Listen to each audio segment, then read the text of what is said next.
नमस्कार, स्वागत है आप सभी का एक बार फिर से संतमत सेवा यूट्यूब चैनल में। बड़ी ही सुंदर साखी लेकर आज मैं फिर से आप सभी के सामने हाजिर हूँ। साथ संगत जी, आजकल के ज़माने में ये परंपरा बन गई है कि अपने बूढ़े माँ बाप की सेवा नहीं करनी है। जब वो बूढ़े हो जाएं, जिन्होंने हमें जन्म दिया, जिस माँ ने 9 महीने अपने कोख में आपको रखा और बचपन से अभी तक लाड़ प्यार के साथ आपको बड़ा किया, और जब उनकी सेवा की बारी आई तो आप मुंह मोड़ लिए। आज की साखी ऐसी है कि आप अंत तक सुनेंगे तो आपको रोना आ जाएगा। आज की साखी ऐसी ही है कि एक आदमी जो अपने बाप के मृत्यु के बाद, अपने पिता के देहांत के बाद अपने बूढ़ी माँ को वृद्धा आश्रम में छोड़ने जाता है। आप सभी से अनुरोध है कि इस साखी को अंत तक जरूर सुने, और चैनल पर आप नए हैं तो प्रतिदिन ऐसे ही सुंदर साखियाँ और शब्द सुनने के लिए चैनल को अभी सब्सक्राइब करें, और वीडियो को लाइक करने के साथ कमेंट बॉक्स में अपनी राय जरूर लिखें। आइए आज की इस सुंदर सी साखी को शुरू करते हैं। साथ संगत जी, आपको बता दें कि आज की इस साखी का एक भी शब्द आपसे छूट न जाए, इसलिए मैं इस साखी को लिख कर लाया हूँ। आप सभी से अनुरोध है कि इस साखी में अंत तक जरूर बने रहें।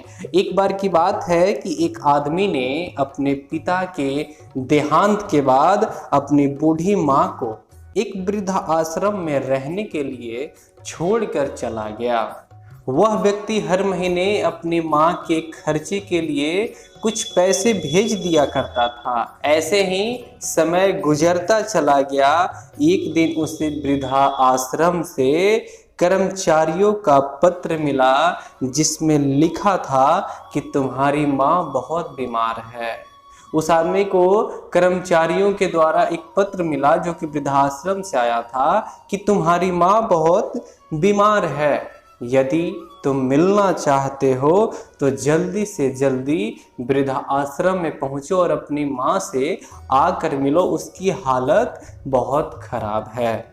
वह आदमी पत्र मिलने के बाद वृद्धा आश्रम गया और वहां पहुंचकर देखा कि माँ की हालत बहुत ही खराब है। उसने अपनी माँ से पूछा कि माँ, तुम्हारी कोई इच्छा हो तो बताओ, मैं उसे पूरा करूँगा। उस आदमी की बूढ़ी माँ ने बोला कि बेटा, इस वृद्धा आश्रम में एक पंखा लगवा दो।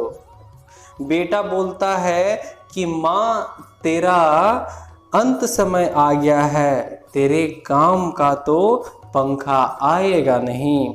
माँ बोली कि बेटा, गर्मी में मैंने बहुत तकलीफ झेली है, बहुत तकलीफ भोगी है। मैं सोचती हूँ कि कल जब तुम्हारे बच्चे तुम्हें वृद्धा आश्रम में छोड़ जाएंगे तब तुम्हें तकलीफ ना हो। देखिए साथ संगत जी, वह माँ जो कि अंत समय उसका आ गया है, उस समय में भी बेटे के इतने अत्याचार के बाद भी वह माँ उसी के बारे में सोच रही है कि मेरे बेटे का जब ये उम्र हो, उस समय इसकी अवस्था में इसे तकलीफ ना हो। मुझे तुम्हारी चिंता है, गर्मी में तुम कैसे रहोगे। साथ संगत जी, माँ के ये शब्द सुनकर बेटे को रोना आ गया। इस साखी से हमें यह शिक्षा मिलती है कि जननी, जिसे कि माँ बोलते हैं, और जिसके द्वारा हम पैदा हुए हैं, उस माँ बाप की सेवा करें। दुनिया में उससे बड़ा कोई धर्म नहीं है, उससे बड़ा कोई पुण्य का काम नहीं है। आपको सत्संग का, भजन सिमरन का, सारे पुण्यों का, सारे कर्मों का फल एक तरफ है, और माँ बाप की सेवा एक तरफ है, और वह सबसे बड़ा है। इसलिए अपने माँ बाप की सेवा करें। आज की साखी आप सभी को कैसी लगी कमेंट बॉक्स में जरूर बताएं। हमारे लिए कोई सुझाव हो तो उसे भी कमेंट बॉक्स में जरूर लिखें। हम मिलते हैं किसी ऐसे नए वीडियो में एक और नए साखी और शब्द के साथ। तब तक के लिए नमस्कार, धन्यवाद।